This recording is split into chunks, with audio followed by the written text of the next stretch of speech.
और जो ये अयोध्या कांड है बंधु, कहते हैं कि अयोध्या कांड, अयोध्या का मतलब ही है जहाँ पर युद्ध ना हुआ। अयोध्या वो स्थान है जहाँ पर किसी भी प्रकार का युद्ध ना हुआ हो। और आपने पूरी रामचरितमानस पढ़ी होगी तो अयोध्या धाम में कभी युद्ध नहीं हुआ है। और अयोध्या शब्द का मतलब ही यही है, जहाँ पर युद्ध ना होता है वही अयोध्या धाम है।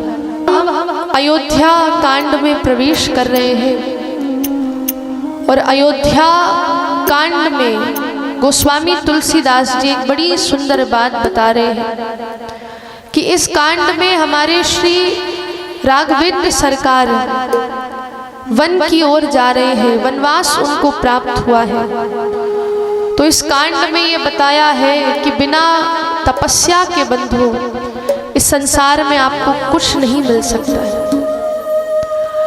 अयोध्या कांड कहते हैं युवा अवस्था का प्रतीक है।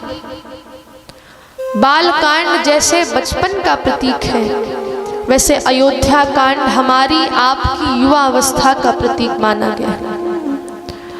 और कहते हैं कि युवा अवस्था में आप जितना तप करोगे, युवा अवस्था में आपने जितनी तपस्या, आपने आपको जितना काम कराओगे, जितना कर्म करोगे, आप बाद में आपको खूब लाभ मिलेगा।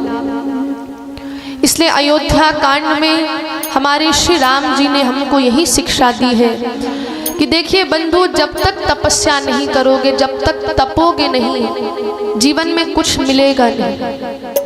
जब तक मेहनत नहीं करोगे तब तक जीवन में आप कुछ हासिल नहीं कर सकते।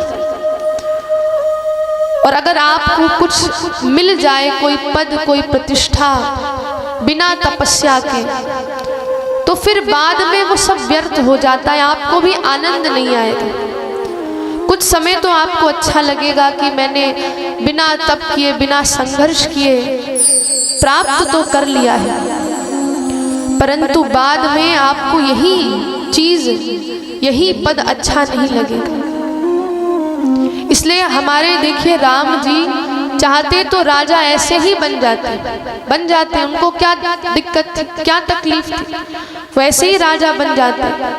परंतु उन्होंने 14 वर्ष का वनवास स्वीकार किया और हम सबको ये बताया है कि महाराज, अगर कुछ भी जीवन में आप पाना चाहते हो, ऊंचा पद चाहते हो, प्रतिष्ठा चाहते हो, सम्मान चाहते हो, कुछ बड़ा बनना चाहते हो, तो आपको संघर्ष करना ही पड़ेगा। हमारे तो राम जी कौन है? भगवान है, भगवान अस्तु, जो स्वयं भगवान है। परंतु उन भगवान ने भी तापस वेश, कैकेयी जी ने उनको जब कहा कि आपको वनवास जाना है, तो राजा के वेश में नहीं गए, वो तापस वेश, एक तपस्वी का वेश धारण किया।